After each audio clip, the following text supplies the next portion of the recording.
already in the 50s out here. Gonna be 74 today, 50s tonight. So it's temperatures have really moderated. It's nice. I won't need a jacket on the track today. I already don't have a jacket on and I'm pretty comfortable.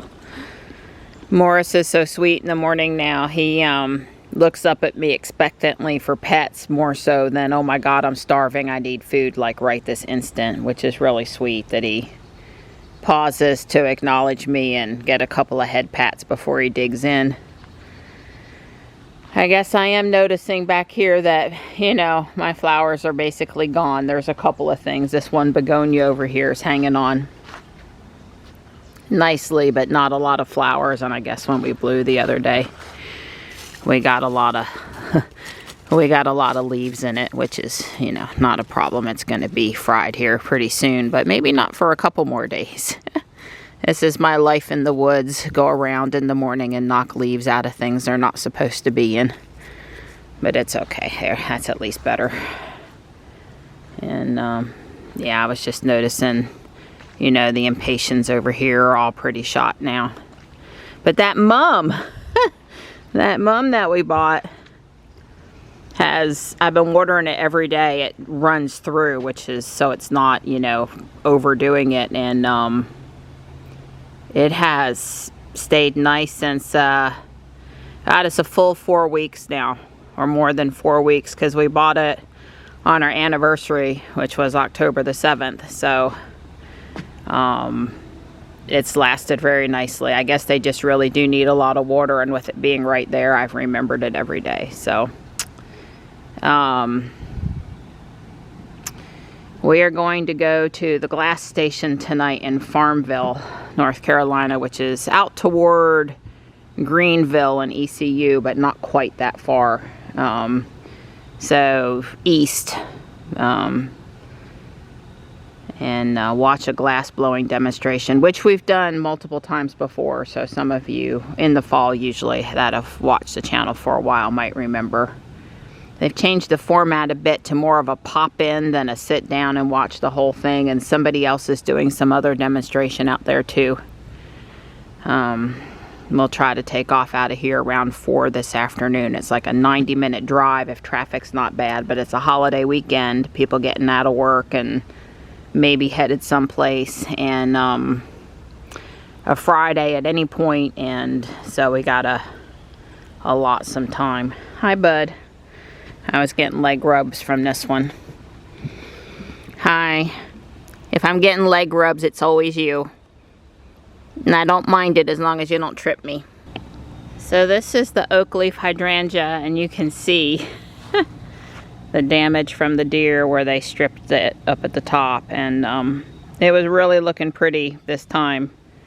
And now not so much. But I just took down the aluminum foil because apparently that is not effective against the deer in our yard. And I moved these 2 wind chimes over here. Every inexpensive wind chime I find at Guardian Angel now I'm buying, because so far, probably should put one more on this side. So far, anywhere where I've got the wind chimes, I haven't had anything eaten, which, you know, knock on wood. Hopefully that stays the same. Now this hydrangea, which is not oak leaf, I cut it back and they've never bothered it.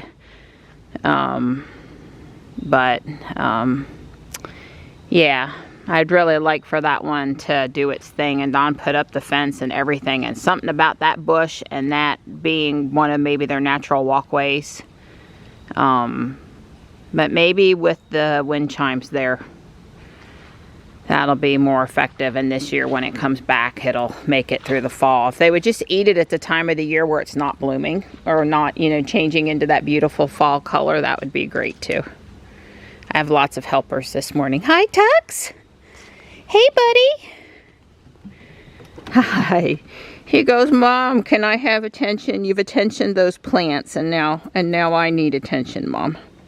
It's time for Tux attention. Yeah, somebody just did something, climbed a tree, had some fun. I know, it's all you, bud, it's all you. The thing I love about this cat is you can pretty much touch him anyway and he likes it, and he never tries to nab you with his mouth or his claws. And you know, he might go after Stripe, but he'll never go after me. Hey Panther, good morning. It's a glorious day out here. It's a gorgeous day. It is. Hi. Well, I don't see where he went right this minute, but Marty was having a grand old time over there by the creek playing. Leaves coming down. Oh, there he is. He's still playing. Aw, he makes me smile. Don did a really nice job with the leaves. You can see the driveway's cleared and the front yard's cleared, and I spent time out there this morning getting leaves out of things. Non-stop job this time of year. And we moved my flower back up here. There you are. Why, hello. Hi. I see you finished everything overnight. That's good. That's good. The forecast for today was actually cloudy. Was it mostly cloudy, partly cloudy? Anyway, the sun's kind of disappeared, and unfortunately they appear to be right. This vehicle down here is surveyors. I don't know why they were marking stuff up the trail yesterday. We were going to ask them, but they weren't anywhere where we walked past them to chat them up. So maybe today, if they know. You know, why are you being asked to survey XYZ? Versus, yeah, we're just out here surveying, we don't know. I don't know. It's kind of pretty how the leaves are speckled down there along the water. You probably can't hear it, especially with me talking, but there's just a little waterfall sound. And I thought before we head up the trail, this one small spot in Wake County that's just kind of natural with no sounds and people and stuff. I just enjoy it for a minute. So I asked the guy, and he was very informative and cheery. He said updating the manhole covers. Right. And what were you going to add? Yeah, I think what he's really trying to say is they're going to put taller and higher and lower. In other words, this is a flood, and the manhole covers let water in. So they're going to extend the manhole covers. I've seen this at other greenways. They're going to extend the manhole covers up so that they're above the floodplain. That's my hypothesis. I don't know. I mean, that's just my guess, because anything else than that is really expensive. And if you just want to replace the covers because you want all the covers to work the same way, you don't need a surveyor to do that. But if you're worrying about exactly what the floodplain is and exactly how high you have to be, you got to go survey. And so that's my hypothesis. I was just bummed to think that there might be men out here doing work when I'm trying to enjoy my morning walk. There will be, sweetheart. Yeah, don't worry. It would be too much to ask that out here in the middle of the woods we could actually be away from noise. And maybe they'll come in, close the trail for a week, come in, get her done, and reopen the trail. Or something like that, and we can just go someplace else for the week. We'll see. Hopefully they don't mark it and then let it sit there for 6 months and then have to come mark it again. That's happened too. Don's doing marching band. I'm walking backwards. He had us walk the cement asphalt line coming into the park, and that was very helpful for trying to tightrope walk. I don't do it very well. What I said was, and here's Miss Rosa, what I said was that if I get pulled for drunk driving, I won't be able to walk a straight line anyway. Just give me the thing and blow, because I won't be out there, having had anything to drink and driving. We're on the trail out of the park now after an enlightening chat with Miss Rosa this morning. She was reading a John Grisham book that she said read like Gray Mountain, which read like non-fiction, but of course was fictional. But she has some family heritage in the coal mines of, what did she say, West Virginia? Kentucky? Kentucky. And so, yeah, she was enjoying sharing her novel. She reads Grissom, or has read Grissom a bit here lately. And I shared that I like Bobby Acart's disaster thrillers because he puts a lot of scientific research into the plausibility of things that could happen and weaves the science in pretty well with his fictional books, and I like those for the same reason. So these authors that do a lot of research for their fiction are very gripping to me and Rosa, I guess. And Dawn's just in the world of great nonfiction, right? Yeah. You're reading another energy book now? About oil. Vera Smeal's book on oil. Oil. That's just the name of it. Okay. Oil. Hi, Tux. Hi, Marty. I sat down and they both came over. I lifted Tux and Marty jumped up. Marty's like, if Tux is up there with you, I'm coming up too, Mom. Well, let me stop filming so I can use both hands, one on each cat at a time. Got about an hour and 45 minutes till I cook for Dawn because we're leaving here at 4. We're just having one meal today. We'll eat around 1:30, so I'll start cooking around 1:15. Anyway, it's 11:30. I need to go up in the attic and I need to stow the Halloween boxes. They're piled up there, but they're not on the shelves where they go. You know, packing it and getting it upstairs is one process, and then stowing it's another process. So before I work on my Christmas mansion, my Lego stuff, I gotta go put Halloween on the shelf so that when I go to swap out Thanksgiving for Christmas, I can move up there. So that would be, it shouldn't take more than 30 minutes, but it must be done, and it's plenty warm enough today to do it. And I have help here on the counter with my video. Don't I, nighttime? She goes, I help with everything on the counter, Mom. Everything on the counter. I forgot I needed to edit yesterday's video, of which Gray is very pleased about, although she's not necessarily pleased about having to share her room with other cats in the house. They watch each other like a hawk, even though there aren't any real serious problems. You can tell neither one is very happy about the other one. I didn't quite get finished upstairs, but I did cook Dawn a really great breakfast, lunch, brunch, and I am going to go back upstairs while he's on his conference call. I don't have a lot of time, but I'm going to work on it for the time that I have. I've got like 35 minutes or something. The thing to do after I put on the 2 little rows here is to start the floor for the second story, because this is a modular that lifts apart.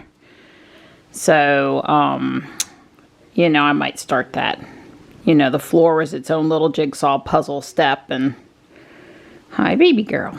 She was in there with me and Gray got upset and basically pounced her. It was girl fighting versus boys.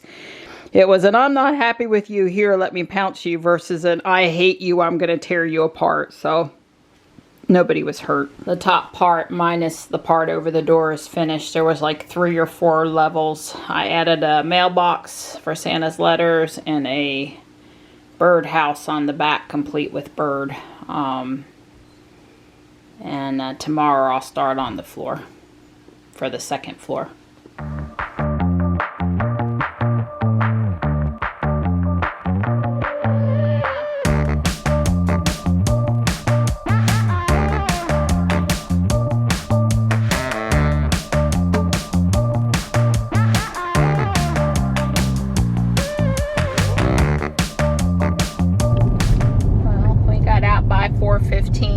Headed to the glass station, hour and 42 minutes, 87 miles, and we're taking the lower route of the 3 suggested routes, which would be more sort of back roads and through Benson. Yeah, because it's still daylight, so we can actually see something for the next 45 minutes. Yeah, more leaves, more country, not worried about deer yet, that kind of thing. Yeah. Well, Andrew's got their lights up. Mm-hmm. Yep, Christmas trees and poinsettias. Well, we're making good time. We haven't had any traffic woes. We expected it to be busy where 210 ran into 95, getting on 95, and that didn't disappoint, but I guess the estimate to get through there matched how long it actually took us, so. Yeah. We're still tracking to 551. Yeah, it's all good. All right, we're here at the ECU glass station in this old gas station. Glass station, gas station. Yeah, it had the right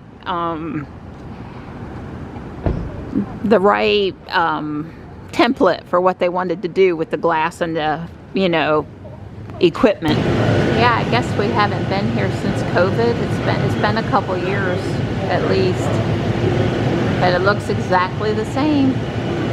He's a grad student in ECU ceramics, but he's also taking the class, so he'll be assisting tonight. The class board is only as good as their assistant. So blame him. Putting you on the spot. Mike says we're making corn tonight. To begin, oh wait, I put in my good pipe so I can use it. We're going to start with what we call a blow pipe. These are hollow tubes, have mouthpieces that we can blow in. Just for a quick clarification, we also have solid rods. We call these punties. So if you hear the term punty thrown around, that's what we're referring to. You can try to blow through them, but you're not going to get anything done. There are a pipe warmer that does preheat the tips, but it wasn't in there long enough. And I like to see a little bit of glow starting on the tip of the pipe. There's a big bowl, a crucible, that is full of molten clear glass. And it is currently on at 2100 degrees Fahrenheit.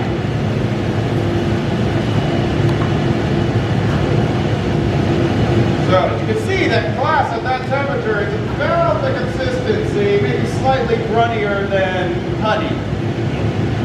So while we're working, we have to constantly be keeping this in movement in order to keep that on center. What I'm doing right now is I'm just getting it into a nice, even, clean shape and also cooling the outside a little bit. By rolling on this steel table, we call it a marber, it sucks heat out and it puts a skin on the glass. Now, what I'm going to do is I'm going to blow some air into there, increasing the air pressure, and I'm going to cap it while I'm blowing. Trapping that air pressure, the heat of the glass will expand it, and whoop, there it goes. Get a bubble blown right in there. I could have blown it manually, but that's a lot harder.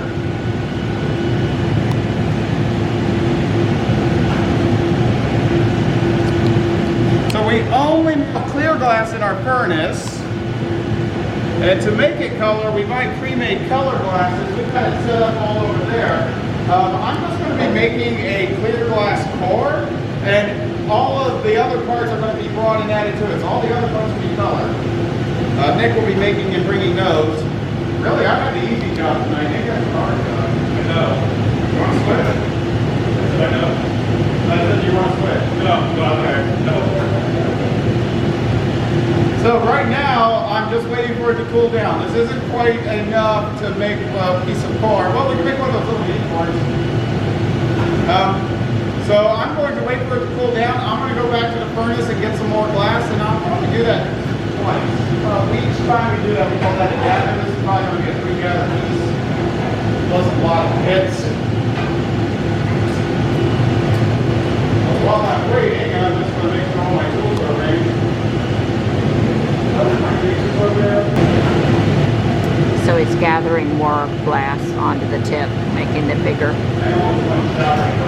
And he's cooling the handle higher up on the rod so you can touch it. Little water bath. There's a lot of background noise in here. Alright. What I'm going to do this time is instead of rolling it on that steel table, I'm going to use a handheld footed mold. Looks like a big spoon. We call these blocks. And I'm just going to get it into a nice, even shape.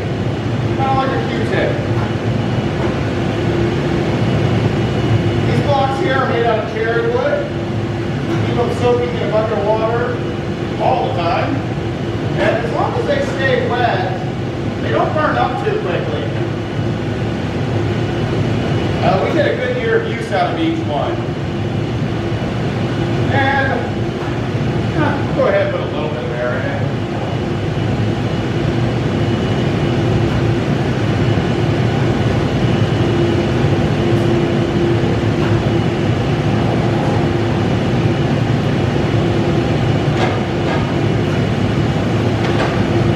And this, not quite a block, but it serves a similar function, is a pad of wet newspaper. Those don't last a year. Yes. So this is the third and final gather. Mike talked a little bit about safety. Extra glass strip off. I didn't one day announce I got on my bike. Woo. It's hot.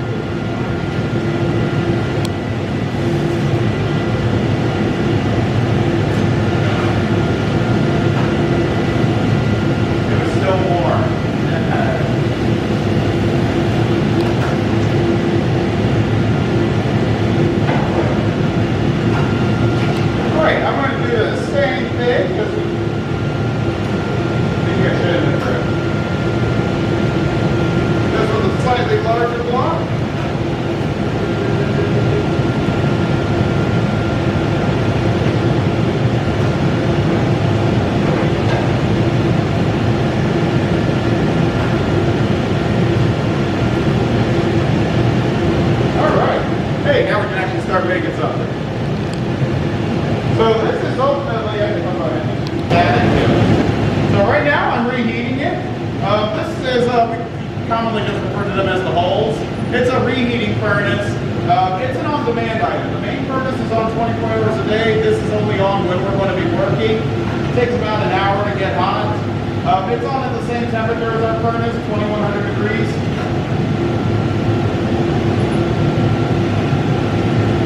And while we're working, we only really have about 30 seconds to a minute of practical working time before the glass is cooled down enough that it burns up and we can't really get much done. So you'll see me going back and forth to this thing a lot.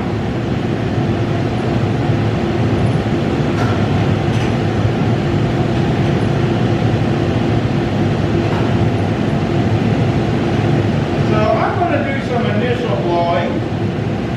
We're going to build this completely on the pipe. So normally you'll see us like cooling down the very front of this. To help keep it thicker. In this case, I'm okay with just keeping the glass fairly even walled. So I'm just going to start blowing. I'll help guide the bubble by a newspaper pad.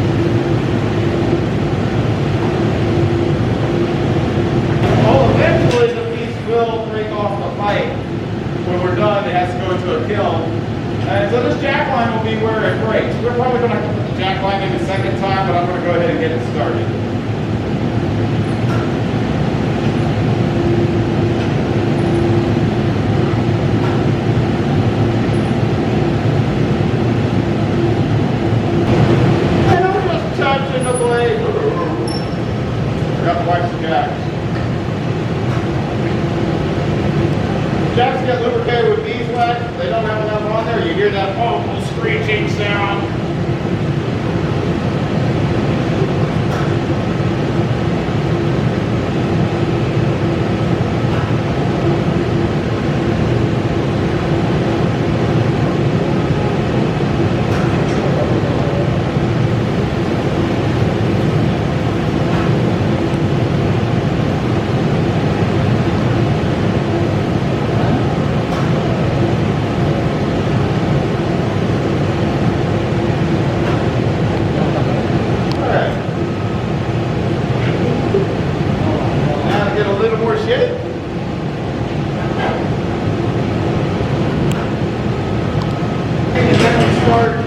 heating just while we're working, and we start from the pipe side and move forward. But while I'm working, I can't let any part of this drop below, well, let's call it 1,000 degrees. Below that temperature, glass has very little flexibility, and as it's cooling, it's shrinking. And if it doesn't shrink evenly, it will crack. So once I'm no longer heating the whole thing, you'll see me every now and then go and just whoop, do this. We call this a flash. And that's just to maintain a base level of heat in the entire piece, make sure everything stays above 1,000 degrees or so. I get asked all the time, well, how often do I have to flash? I'm like, I don't know. If your piece is moving where you don't want it to, you're flashing too much. If it's cracking, you're not flashing enough. And unfortunately, that's the truth of it. So I'm letting gravity stretch this out a little right now, a little bit of centrifugal force too.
Spot heat areas when doing sculptural work, and so that's an oxypropane torch.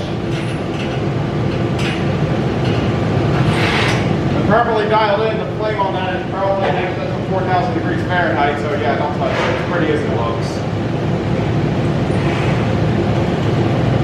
Oh, you're already ready?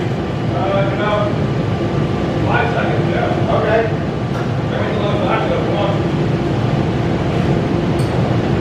You did 2 gas dips, right? Yeah, 2 dips. Okay. I meant 2 gallons of glass out of the furnace, right? Yeah. Wow, you're fast. I'm good. Yeah, that looks good. Okay, sorry. I decided to do a last minute flash. I guess I don't really need that. Run from. Okay, yeah, if you want to just drop it and go vertical.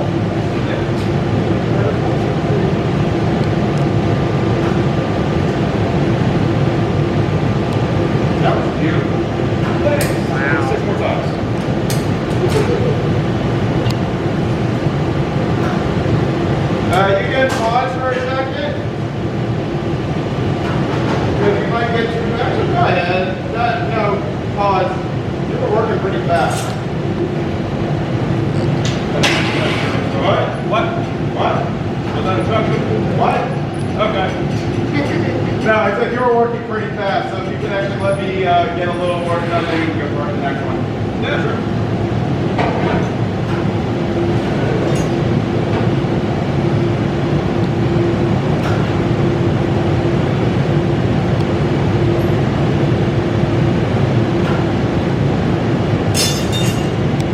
This piece is going to be sandblasted when it's done, which will take away the discoloration and expose the yellow again, but it'd be nice if y'all could see it as yellow.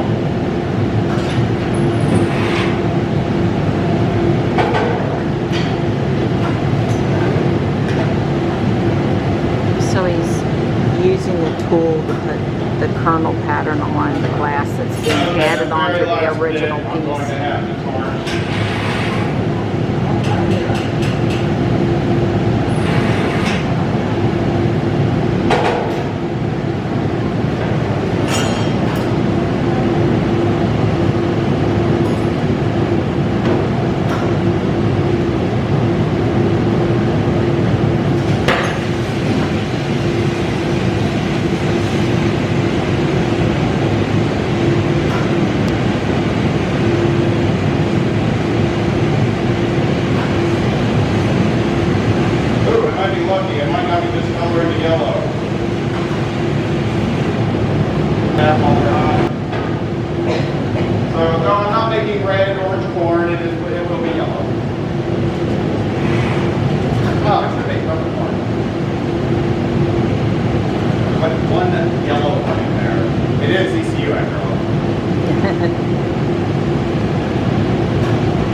Well, I've been blowing glass for 16 years. I'd say about 5 of them have been good.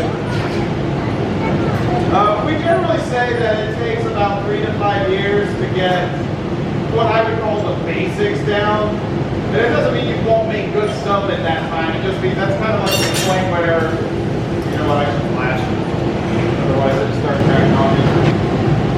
Yeah, I know, I kind of took all your marker in space.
small beads, little tile pieces that would get used in mosaics, and things like that.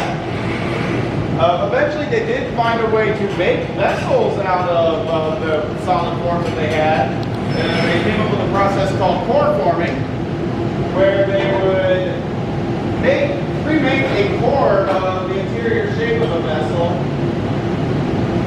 and then either dip said core into glass or wrap glass around it. And after it was cool, they could clear the core out. The core was usually made out of clay mixed with other binders such as straw and animal dung and things like that. Curiously, it was a process that was kind of reinvented by torch workers in the last 50 years or so. Now, glass blowing, that's where we have the glass on a pipe and we blow a bubble into it. That's only been around for about 2,000 years. And even though the glass industry existed, the moment they figured out the way to make vessels by just blowing a bubble into the glass industry exploded.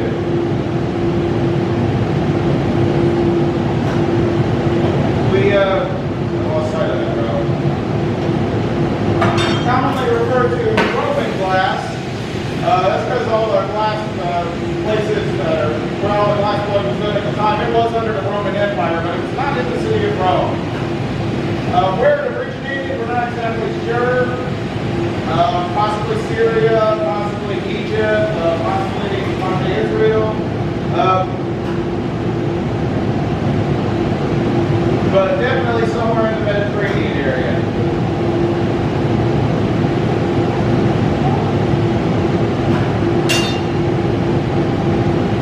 Furnaces that do use the same types of elements as kiln. Sometimes we just call them wire melters. The problem is those types of elements, they have a short lifespan at that temperature. These use, I just call them moly because I can't pronounce the proper name. It's like molybdenum. Yeah, this is why I'm not in chemistry. What? Does it just last for forever? Does that last longer than, say, a kiln would? Yes. We have what's called a freestanding crucible, so the whole front of the furnace actually opens up and we can take the crucible that actually holds the glass out. About every 2 years we do have to replace the crucible. But the actual shell of the furnace is probably maintained. I have no doubt we'll get at least 20 years out of it. I mean, we've already gone 7, and I did a clean out of it this past summer, and it looked gorgeous. I'm like, oh, this is great. Now, the elements have a good lifespan. In 7 years, I've had to replace 1 element. It has 6 elements. What? I'm talking. You give me your... No, you're fine. I miss laying down that piece of glass due to a battery change. There's a lot of heat, reheat, heat some more, keep it at even temperature, and put the grooves in for the kernels.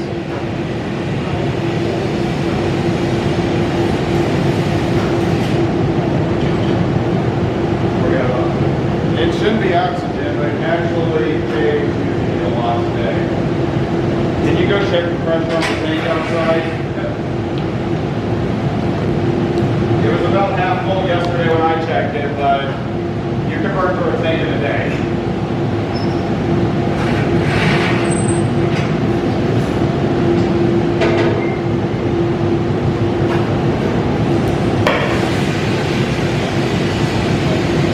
Actually, it seems like the propane is going down, not the oxygen.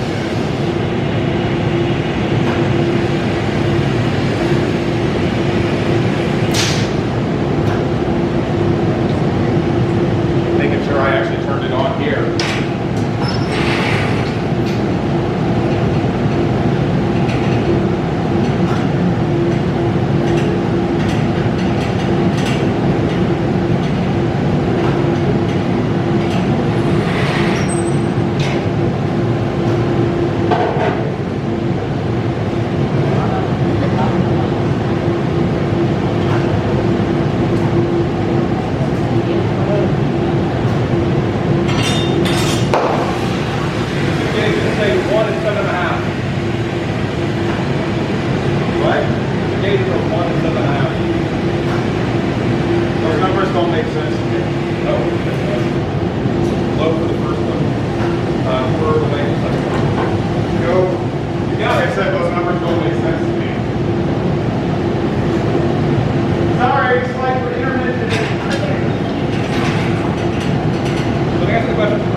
break it off.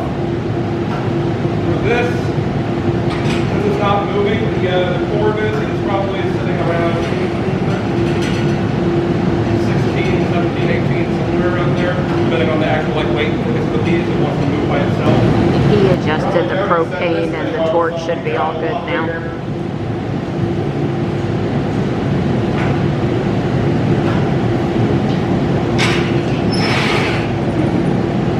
If you're curious, the problem was somebody touched the regulator, and so we were getting like 1/10 of the output of the propane that we should have been getting.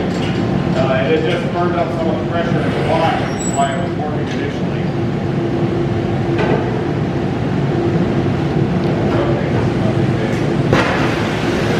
Woo! That was enlightening.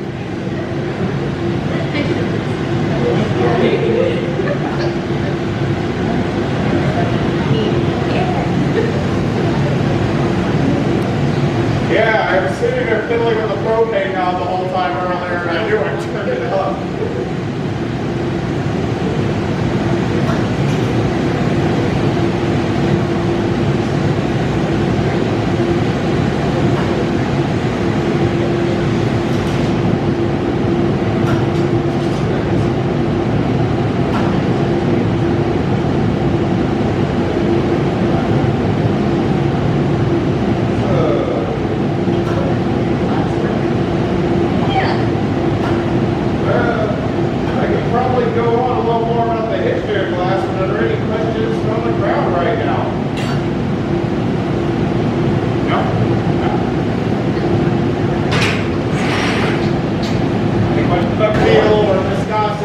Compared to like our clear glass.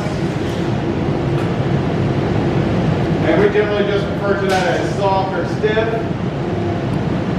This yellow here, generally the rules we say are the warm colors are going to be stiffer and the cool colors will be softer. So blues, purples, greens, they'll feel a lot softer compared to our clear glass.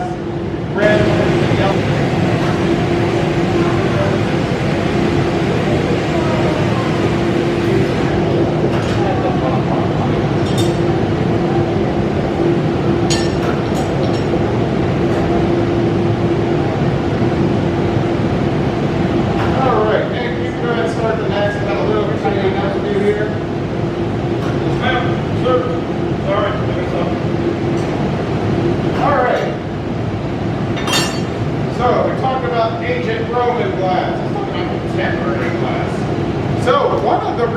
That I'm here, that there are colleges that have glass as part of their art program is because something that happened very recently, at least in the grand scheme of things, called the American Studio Glass Movement.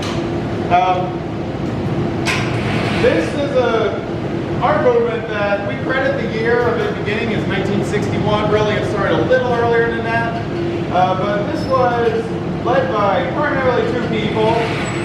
At least in this country, we like to tell the story this way. And that was a ceramicist named Harvey Littleton and a chemist named Dominic Labino. Harvey Littleton, when visiting Italy in the 50s, saw that they had little furnaces outside some of the big glass factories to do demonstrations to the public. And that gave him the idea, oh, you can do glass blowing on a small scale? Now, Harvey Littleton had a little bit of an in. His dad was Dr. Jesse T. Littleton, who was a chemist engineer at Corning and is credited with inventing Pyrex. So yeah, Harvey was around glass from a very young age. He always had the idea that it could only be done on a large scale, and it required a factory. Well, anyway, after his trip to Italy in the 50s, he got back to the States, and he took one of his ceramic bowls, threw it in a kiln, threw some glass in it, fired it up, and lo and behold, it melted glass, and he was able to gather on it. Now, it was really primitive, but he worked with a lot of people. Dominic Labino is doing a lot of credit here. Dominic Labino was a chemist in the fiberglass industry. He was actually vice president of a company for fiberglass at the time. But he knew Harvey because he started taking ceramics classes. And the 1961 year is when Harvey led a workshop at the Cleveland Institute of Art on how to blow glass. And the first time they tried the workshop, it didn't go over so well, so they rescheduled a few months later. And they melted a glass that Dominic Labino used in the fiberglass industry. He said it was a nice soft melting glass that would be good for blowing with. And they started the workshop, and nobody knew anything because nobody was a glass blower, but they got lucky that a retired Swedish glass blower that lived in Ohio just happened to drive by and saw what was going on and stopped, and that was kind of the beginning. Harvey was a professor at the University of Wisconsin in Madison, and so in 1964 he got the funding to start the first glass program at a university, and they kind of had the mantra back then to teach the teachers. And so a lot of his students went off and started programs elsewhere, and it just kind of spread from there. Do different types of glasses have different mineral compositions? Different what? Mineral compositions? Technically, every single glass is a unique glass. Yeah. So, there are, within the world of silica-based glasses, 4 dominant categories. Within the art world, we only deal with 3 of them. What we're melting here is called soda lime glass, and 96% of the glass you see in the world is soda lime glass. Its main ingredients are soda ash, silica, or the sand, and lime. The soda ash acts as a flux. Silica's natural melting temperature is like about 3,000 degrees or higher. So the soda ash reacts with the silica, lowering its melting temperature. And the lime strengthens it. If you just use soda ash and silica, the glass would be brittle and water soluble, so it wouldn't make a good drinking glass. And soda lime glass was the first glass ever created. The next that you might have heard of is leaded glass or crystal.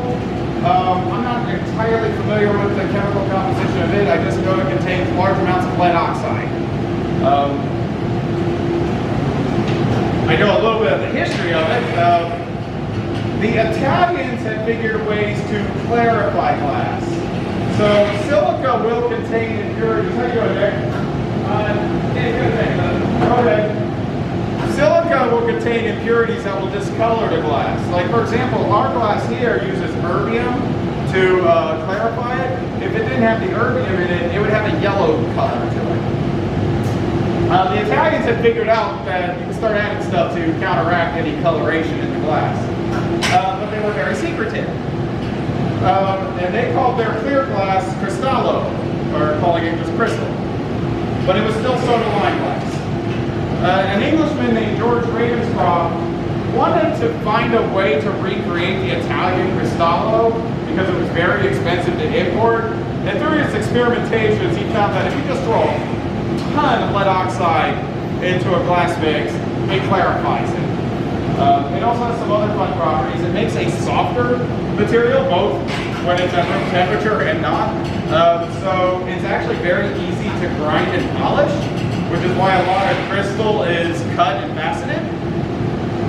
It also has a higher refractive index, so it really bends the light very nicely. Another reason that it's frequently cut off. Anyway, Get off Michael then. go ahead. Sorry, we didn't synchronize very well this time. Now, the next category of glass after leaded crystal is borosilicate glass. The Pyrex that I mentioned before, it falls into that category. Borosilicate, the first, good? So whenever this gets hot, I'll let you bring it in second. Okay. The first borosilicate is credited to, I want to say his name is Otto Schott of the Schott Glass Company. This was very late 1800s. And then Corning came out with their formula of Pyrex in the very early 1910s, 1920s.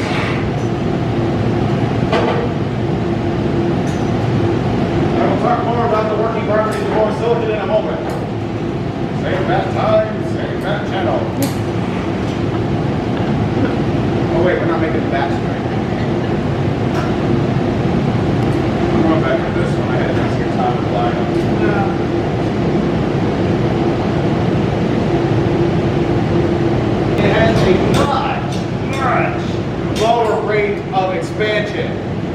suspension compared to like soda lime glass.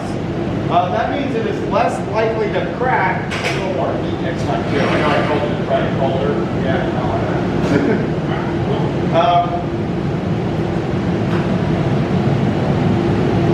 I lost my train of thought. Okay, much lower rate of thermal expansion. What that means is that it was good to use in the kitchen. It is also almost all laboratory glassware is going to be made out of borosilicate glass. It's also much more chemical resistant. Like for example, soda lime glass can be etched with acid, hydrochloric acid. That stuff doesn't come borosilicate. The last type of glass you probably will not encounter yourself in the wild, although it's easily obtainable. You can just go online and order it. It's no big deal. That's called quartz glass or fused silica. It is basically pure silica in an amorphous state as opposed to a crystalline state. Its expansion rate is extremely low, which means it is extremely resistant to changes in temperature. Its melting temperature is also extremely high. A lot of oxypropane torches will not actually even be able to work it. A lot of times they have to use oxyhydrogen torches just to get the flame even hotter. But uses of that are, well, like the windows on the space shuttle were made out of quartz glass.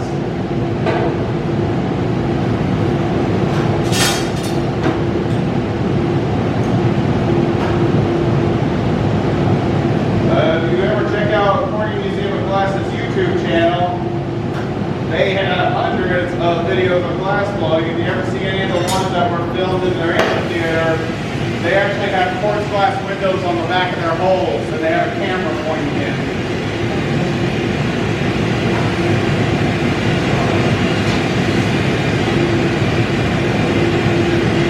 Versus Pyrex glass. That's right. What he was asking about, or telling me about, was if you see glassware in the store these days labeled Pyrex, check the capitalization of it. If it's all lowercase, that is not borosilicate glass, that is tempered soda lime glass. Right. You can also tell by the color, it's almost always got a blue tinge. Pyrex, all uppercase, that is borosilicate glass. Right.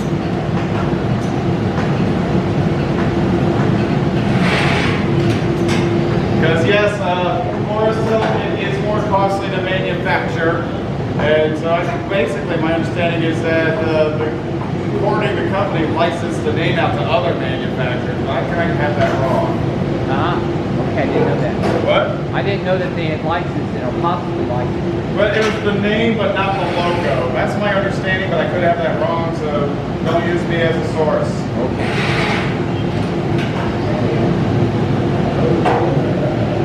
What's interesting though is going back to Dr. Jesse T. Littleton, they actually already had this glass. It was a different type of glass. He reformulated it slightly.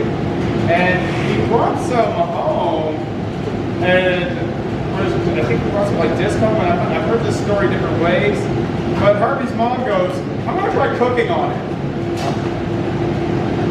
And Corning dishware, well, cookware, was invented. The formula was reformulated a little bit because it did contain lead, and so they got the lead out. And that's what became Pyrex. Yeah, well, when I was a kid, my mother made coffee with a Pyrex percolator on the burner. You know? Actually, I think things like coffee pots still are borosilicate glass. Sure. Anything like that.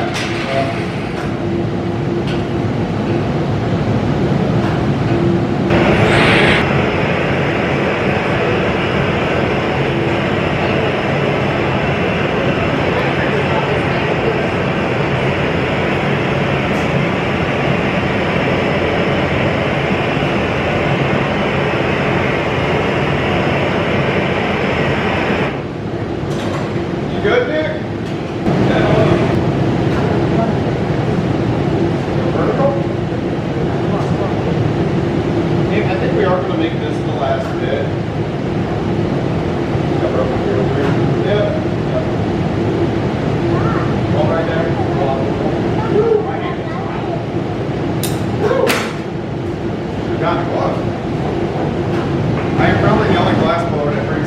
90 Ah, while it's not quite 90 yet. It's getting close.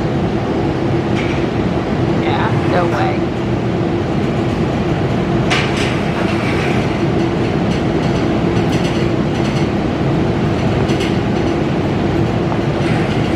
I'm getting it low. They're just working on getting the glass ready for the first leaf. My cheeks and eyes and everything is so hot. Mike said it's about 90 down there where he's sitting, so it's super warm. Never come here with, you know, real winter clothes inside. Hey Nick, I'm doing this as not quite a double dip. I waited a good 30 seconds before doing second dip. Yeah. Okay, remember, flip back and forth. You'll rotate. Right? Remember,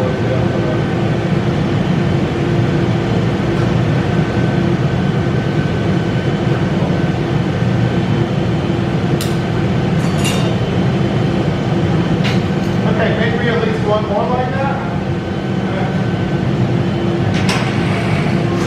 Let me get a full story. I started college as a math major.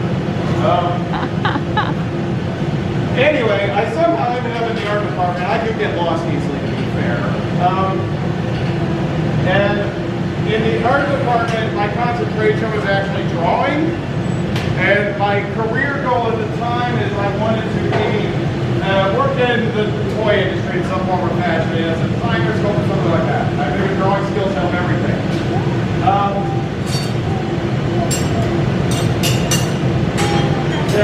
This was at the University of Texas in Arlington.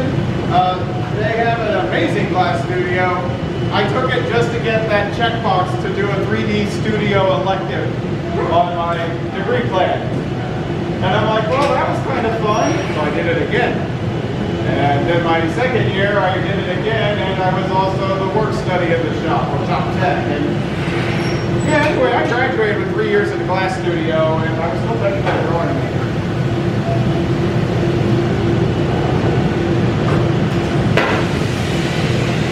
And 16 years later, I think I'm starting to get the hang of it. In reality, though, I kind of got addicted to glass, and it has an effect on people, and it's like I don't even care. It's like I like glass blowing. I also do torch working. I dabbled in fusing and casting. I'm starting to get interested in stained glass. It's like, it doesn't matter. I just give me a bowl full of glass. That's all I want.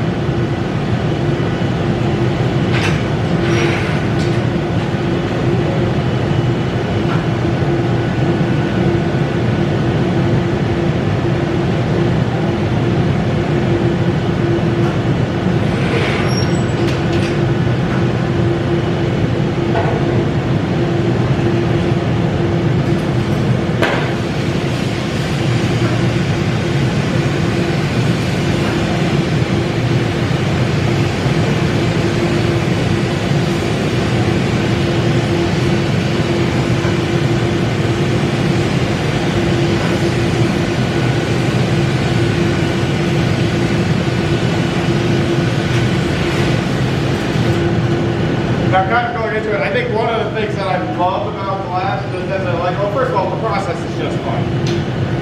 It's real easy to get just kind of enamored with the process of doing it, but I will tell you a little secret, it gets boring after a while. But the material itself still to this day amazes me. I absolutely love it. I love its creative possibilities. And there are artists out there these days doing things that would just like totally blow your mind. We all have this preconception about what glass is. As I always tell my students, you know, every material comes with baggage. Good baggage, bad baggage, neutral baggage. And it's kind of up to you to decide what to do with that baggage. With the case of glass, one of its pieces of baggage is its use historically. We think of glass as a craft material. We think of, you know, vases, paperweights, bowls, and here I see. But really, at the end of the day, it's just a material. We can do whatever we want with it. And there's been artists in the last 20 years that have just done some out there stuff. I mean, there's some performance artists that use glass. Charlotte Honor, Susie Tech, Grace Whiteside. And the glass has just become an element of their performance work. Have you ever heard of Alex Gray? Sorry? Have you ever heard of Alex Gray? What's your name? Alex Gray. Alex Gray. Off the top of my head right now, no, I don't remember the name. The name you mentioned was Alex Gray. Something made a noise.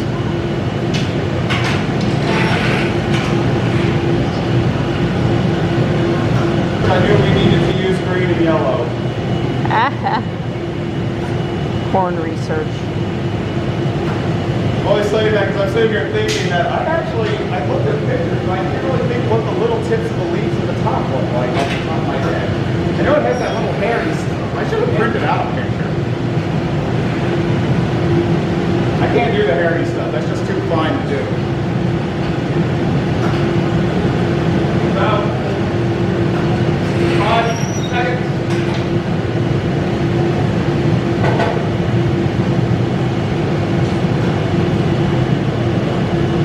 Got it.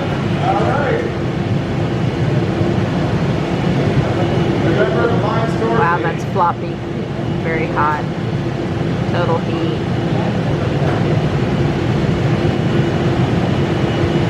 Well, the first leaf came out gorgeous. I'm sure this one will too. We cut it at an angle at the end.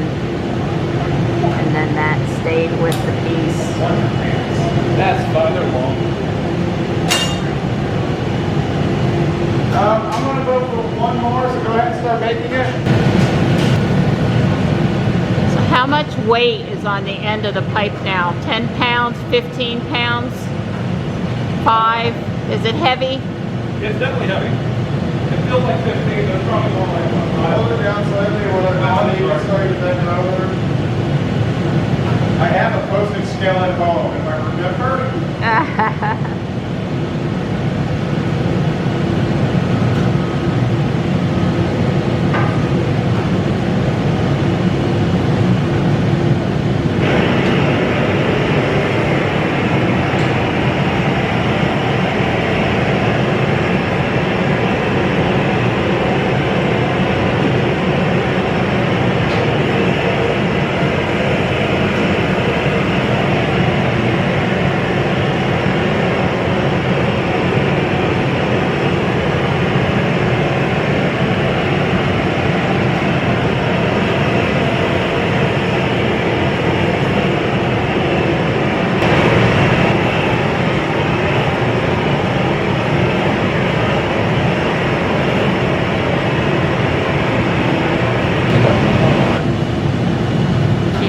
Puck when he came over with it. It definitely How had did you get the line in the leaf? the vertical. We have a cast iron plate over there that has grooves in it, and we're squishing it against that. Okay. That plate is actually, I mentioned cane earlier.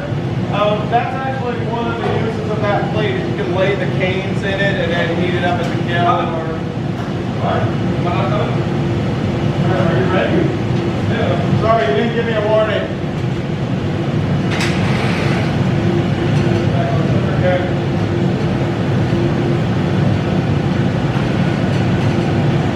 So the veins in the leaf are because they press the glass into a Alright, this will be the last leaf. mold.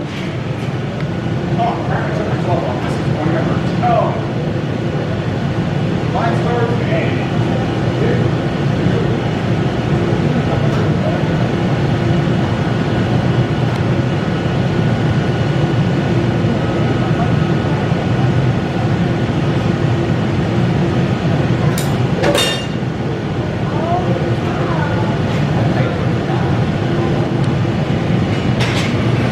He had on the glove and he had taken it off and it got hot.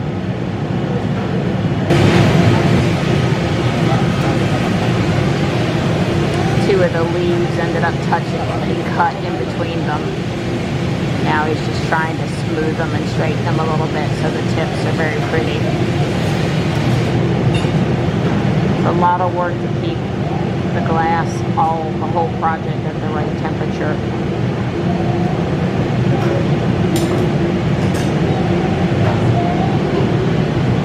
Talk about mashed potatoes, but don't realize the lump of white glass isn't that interesting.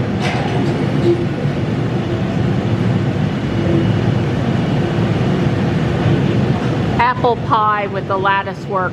That was considered, and I'm like, you know, that's really more of a casting thing. I couldn't really think of a way to do the layers and the triangle thing. We were thinking about doing that. To sculpt the regular paint up and just match the parts we could. But apparently that's dangerous, so yes.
Yeah, I wondered if you had envisioned it resting on its side or on its end. How are you going to display it? Like this to be like that. Okay.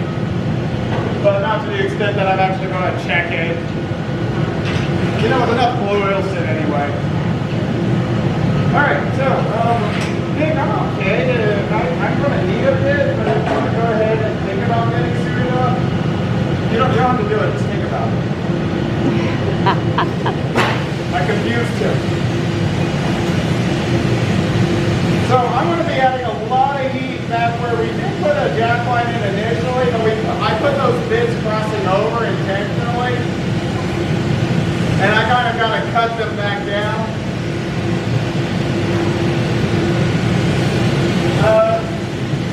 Nick, I'm actually going to chicken out. Can you get the tungsten in the drill? Yeah. You can't have sealed hollow forms in glass with rare exceptions. And I'm worried that you're tightening that jack line up, it's going to seal the opening on the blowpipe up and it'll be a sealed thing. If it's sealed, as it's cooling, the air inside is contracting, well, it'll start pulling a vacuum. And especially with this massive glass and everything will likely to crack. Alright, you take that for a flash. They're going to put a hole on the back leaf right into it.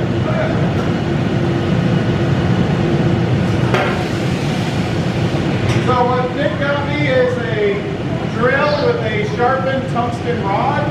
And tungsten doesn't stick to glass to the same extent that steel does. So we're going to heat the tungsten rod up to glowing and literally melt a new hole through the glass. This is just to add a bed hole so there's no risk of it accidentally being a steel vessel. Just keep rolling for a second. Okay, stop when it heats up.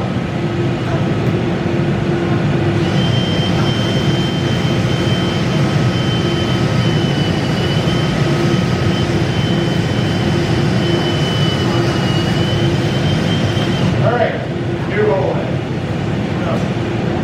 Dry plant.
wouldn't complain if it starts elongating a little bit too. I actually considered attaching a green post to be like the stock part, but I'm like, okay, let's simplify it a little.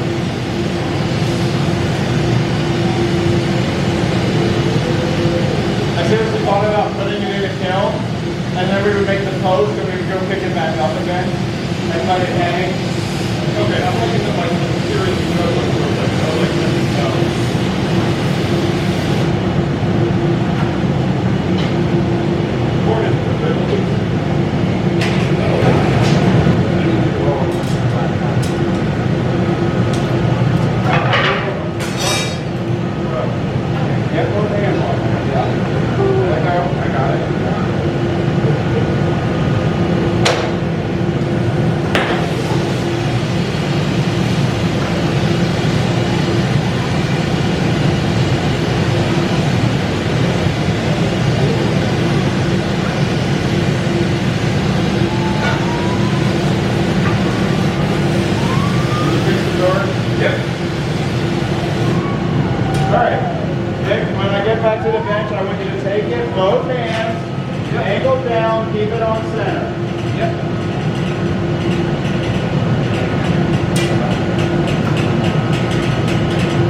Quick little go around.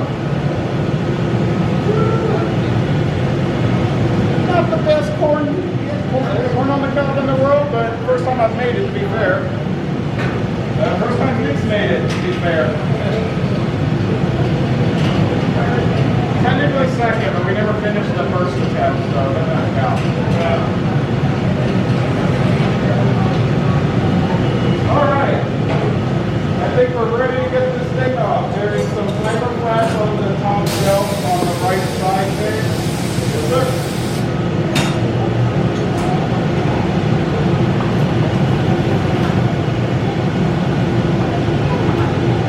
You are actually going to kind of cradle it.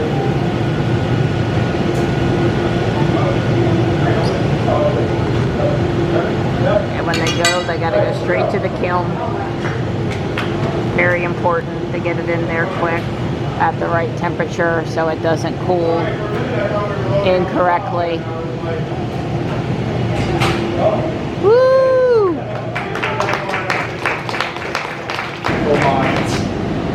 Because there's so many different avenues that you could go down. You're into chemistry, we'll start formulating your own glass. You're into engineering, start building your own equipment. You better be into physics because 90% of what we're doing is related to physics. Wow. Hadn't thought of it like that. So what I'm doing right now is I'm getting ready to start the piece. I got my blow-by back. I'm just making sure that the tip is preheated. The glass does not like to stick to cold metal. I like to see a little bit of glow on the front. So, pipe is not clogged. Quick dip. Blow it out. So, This will be a smaller piece, less time. It's got a crucible inside. I'm thinking more fun, just because he won't be worried about it. And that is what is holding our glass. And in our furnace, we only melt clear glass. Now our furnace, oh, that's still hot. Our furnace is only on, or is on 24 hours a day, 7 days a week when we're operating. And when it's full, it holds about 400 pounds of clear glass. I might have said that already.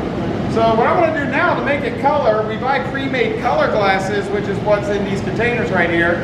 And glass is sticky to other glass. And this is what Nick was doing over at the other table, but we had him set up over there. So since I'm hot on here, glass is sticky to other glass as long as it's hot. I'm able to dip right in those little chunks and they stick right on. And each coat has to be melted in.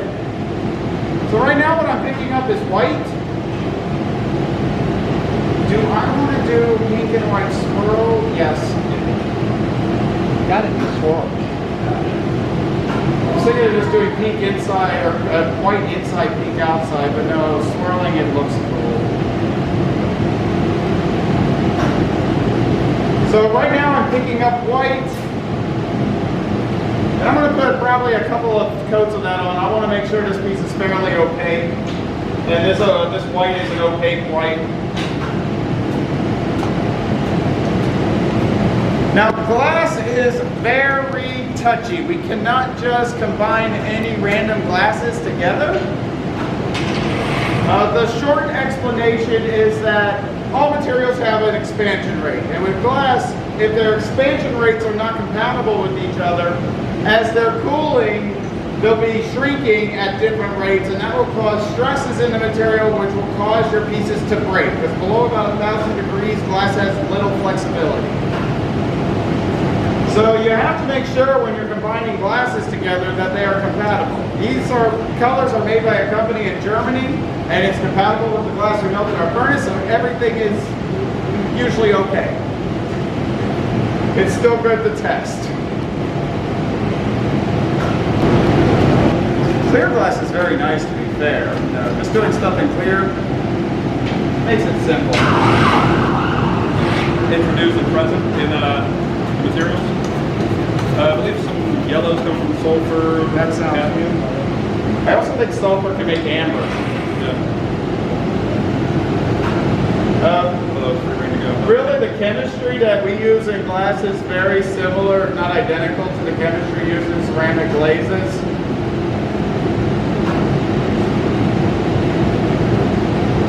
What? I think it's the same thing. I'm not sure.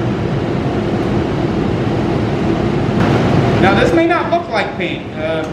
For those of you that can see what's going on in the container here, it basically looks like I'm picking up chunks of clear. Yeah.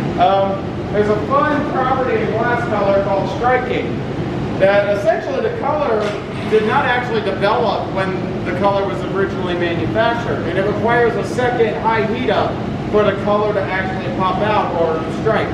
I don't quite understand the chemistry behind it, but I've heard the words nuclei formation mentioned. I talked with somebody in the chemistry department at ECU once, and I mentioned that, and he goes, yeah, that sounds right. I'm like, please, explain more, and that's all I got.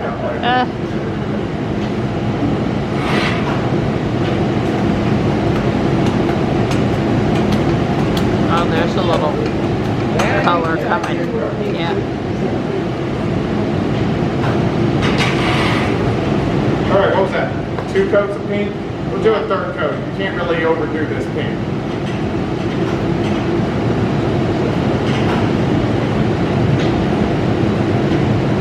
Is this a hot paint or a liner paint? Do you see that balloon critter that's right there on the middle shelf? Yeah. It's that paint. Yeah, okay. Kind of medium paint. Yeah, cranberry paint. Purple paint. Guys trying to describe color. Yeah, serious. Not gonna happen. Hot dog paint. Hot dog paint. I like the paint. Oh, can you bring an optic mold, the big one, and a plate of steel over it? Like right in the middle there. To make this swirly, there's... Oh, that was a good noise. Sorry. No, it was a good noise, Nick. Don't apologize. To make this swirly, we got a lot of ways we can do it, but we're going to do it the way I like to do it. I'm just going to drip it. because the glasses have different viscosities, they're kind of pull away from each other, and even though they're layered on top of each other, you will see the different colors. But first, I have to get it really, really, really, really hot.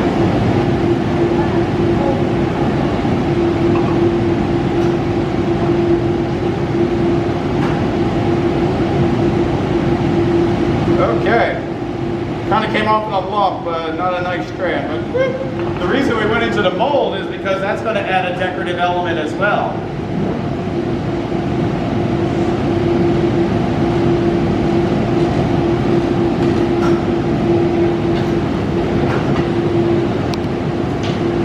So I used to swirl colors a long time ago manually, just by grabbing with the tweezers and pulling. Well, one time when I was heating up to do that, I accidentally dripped it on the ground, and I was like, just picked it back up off the ground and melted it back together, and it looked amazing. And that's where the dripping on something came from. I'm sure I've been done a million times before, but that was my own self-discovery.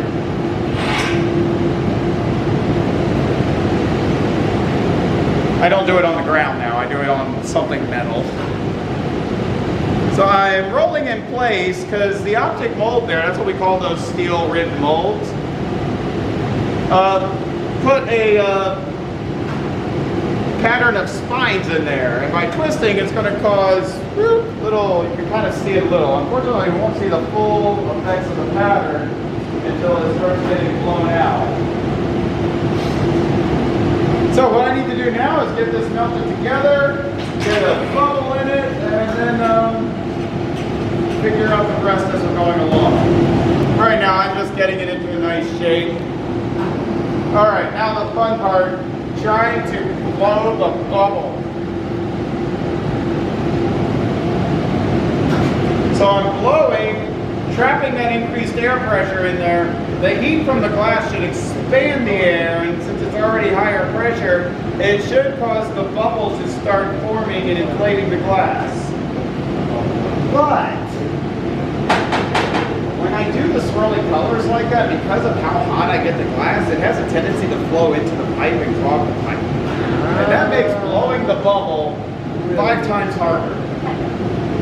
We're not going to be able to see the bubble itself, so what we have to look for is the glass going wham. It makes that noise too, it's weird.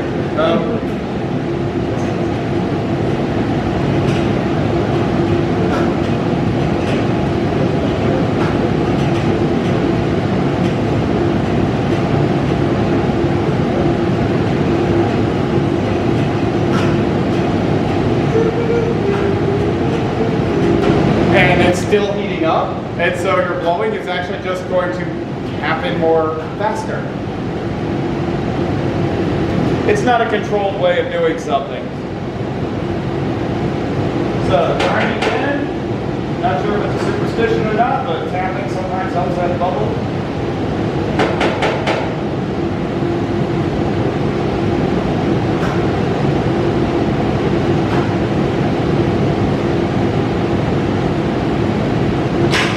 Keep it capped and actually start heating. I'm doing what I tell my students not to do. Right. There are times where we actually do blow in the hole, but that's usually when we're trying to clear a pipe out for one reason or the other. So we're intentionally trying to, you all can see, but it did start widening right at the end of the blowpipe. I'm going to put my blows on and inflate it a little bit slower.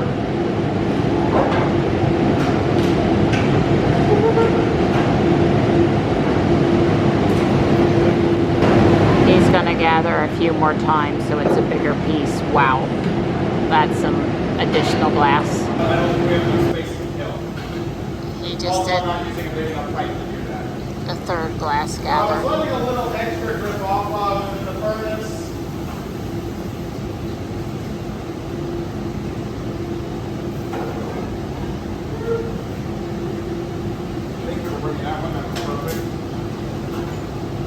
So I'm using the bigger block to just get some initial shape on this. Can you take the color thingies off the marker? Yeah.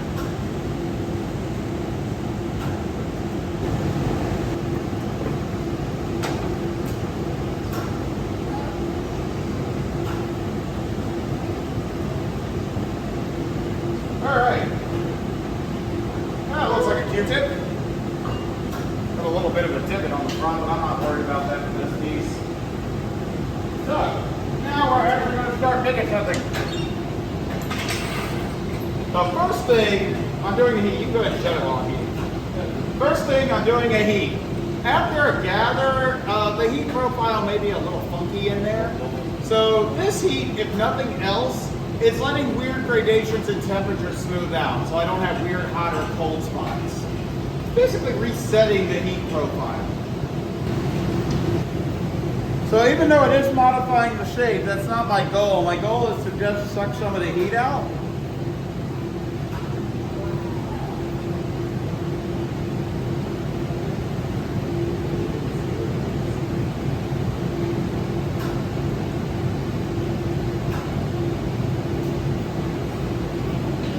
So now I'm going to plate a little.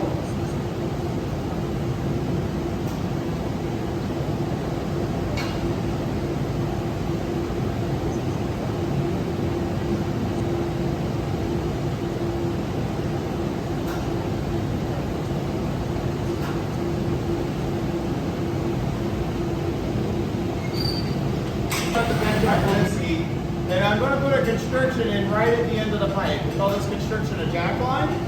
Appropriately, the tool I'm using are called jacks. This constriction is where it will break off the pipe. I'm only able to make it about halfway on the pipe. I have to do the other half of it on a different pipe. So I'll have to attach another pipe to what will be the bottom and break it off this pipe and flip it over. So Nick is ready to shield my arm. I actually need to straighten this out a little bit.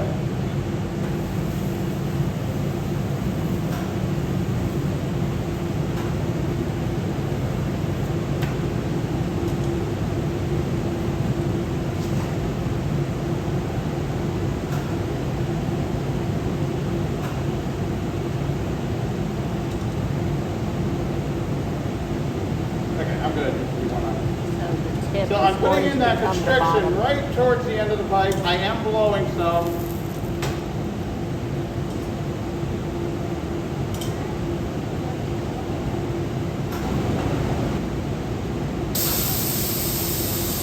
Now my front was a little overheated, so I'm just using some air to cool it down.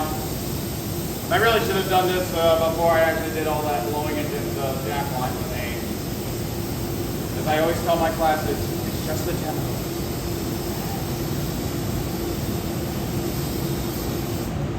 I don't think the air compressor is turned on either. I'm going to be blowing very lightly while I'm doing this.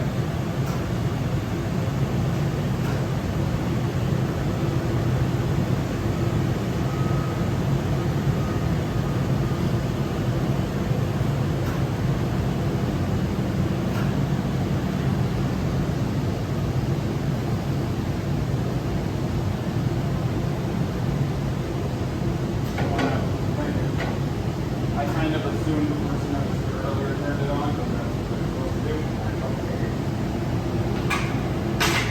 Honestly, bad assumption on my part.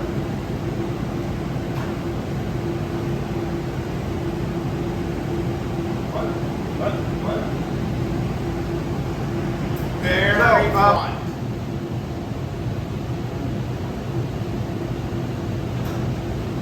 But because the rest of my piece is no longer in the hole, it's cooling down a lot faster now.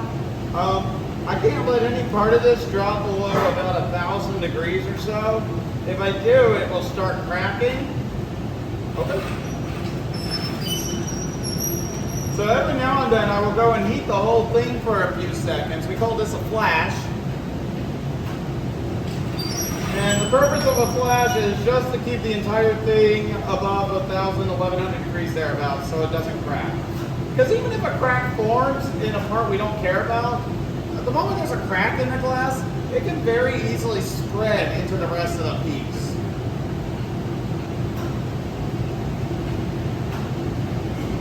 Okay, open.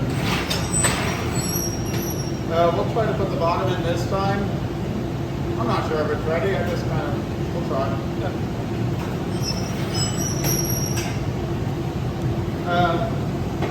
I'll go ahead and start, but we may switch roles.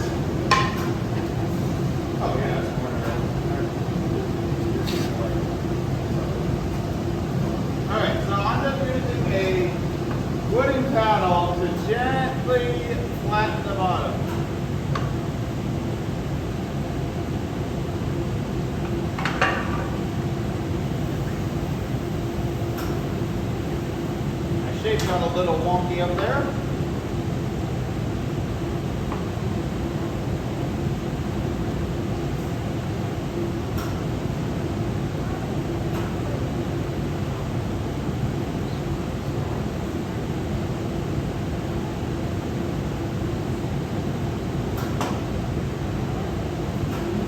Okay, that looks fine enough. Nick, do you remember how to make a crown punchy? But yes, kind of flatten the front and then marber the sides to kind of push that lip that forms forward and then tweeze it a little bit to kind of crimp it. We're attaching another rod to the bottom of the piece. We're going to break it off of the light rod and flip it over.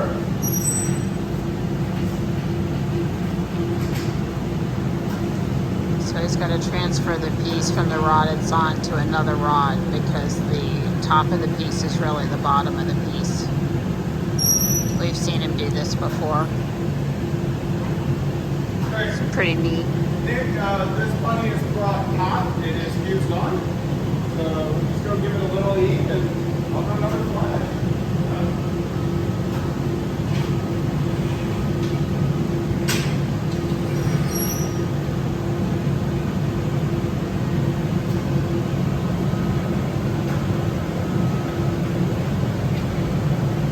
Ready? Okay. So we're putting on a type of punchy called a crown punchy. It is one that will lead.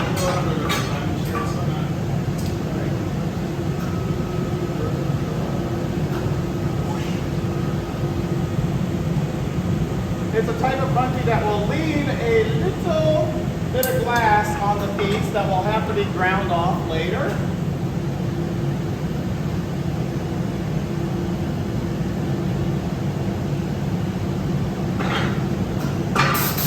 But because I'm a klutz and I'm doing a public demo, I don't want this piece falling off at all. So I want the security of it being fused onto the punchy. Normally punchies are meant to be a temporary joint, but if it's temporary, that also means if you bang the pipe, it's falling off too. You tell me when it feels stable enough to take.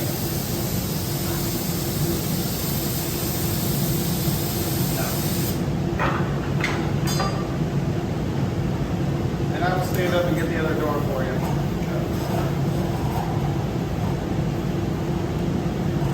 I should have modified that back on. You ready? Yes.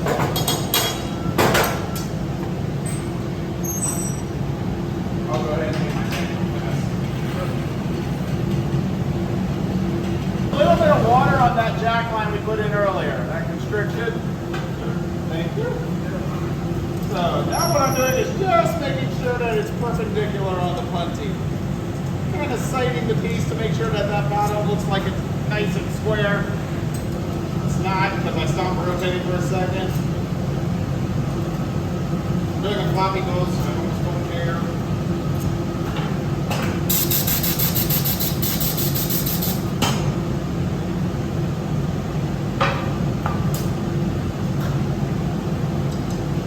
So this will leave a little bit of glass. In this case, we call it a crown sometimes because it looks like, I guess it looks like a crown. That'll have to be ground off. That room that's right there, that's what we call the cold shop. That room's almost more important than this room. I like to say you can make glass art without a hot shop, but you can't make glass art without a cold shop. That's grinding and polishing is what happens in there. And so that's where I'll grind off that blob of glass there. The top, something seemed to miss, so I was checking it. I think it was just moving on the punchy still a little. Sorry, I moved faster than you. First I want to clean up the shape a little, but I really don't think I want to do that much. It broke clean enough that I want to put a lip wrap on it, so I'm not really that concerned about squeezing, or actually I don't like to squeeze bowls. Kind of soak the other somewhere. Got a little stuff back there. So I'm using a tool.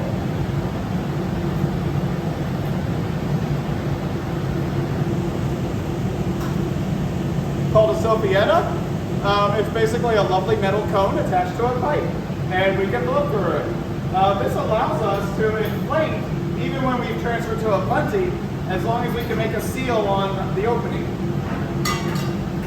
This was a lovely invention of the Italians. Probably, I'm making up numbers, but it sounds good. Probably about the 13th century.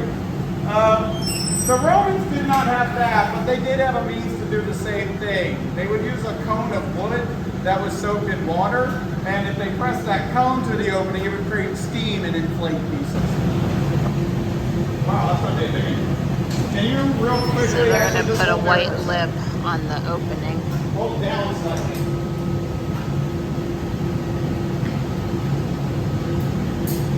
That's good. Yeah.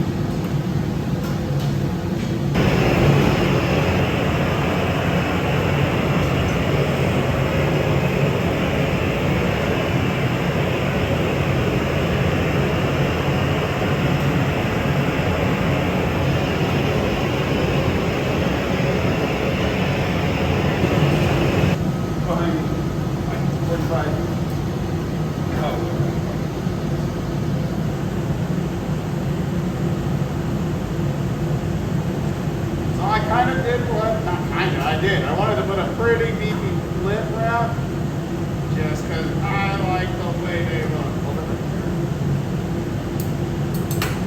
Not the most applying, to be honest. Oh, and I'm very smart. I chose a really stiff color to use as a lip wrap. It's usually easier to use a really soft color.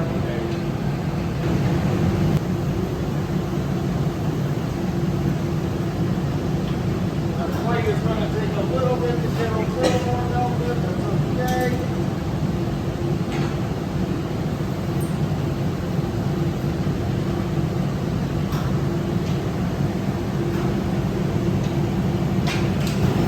What was it the other day?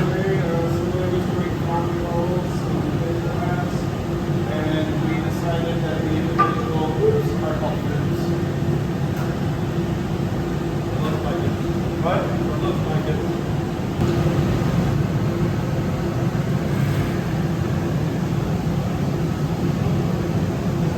Oh, wow.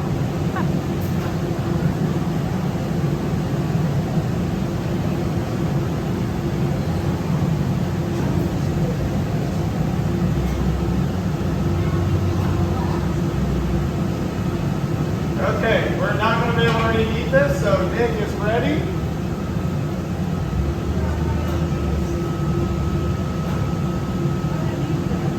So this has to go to the kiln in about 10 seconds max. But, big pink fluffy ball. You can really just go where I open the door. Yeah. Just cradle it underneath. Yeah.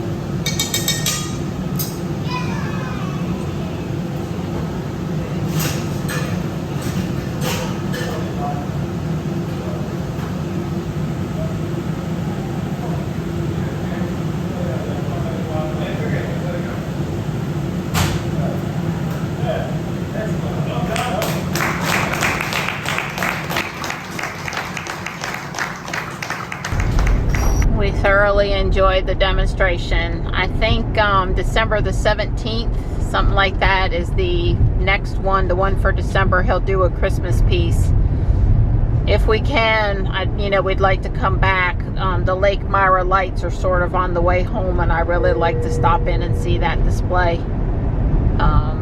We're gonna get home around 11, a little bit before 11, so at 15%, so we don't need to stop. Or at 12%. Dawn did stay under 80 on the interstate. Yeah.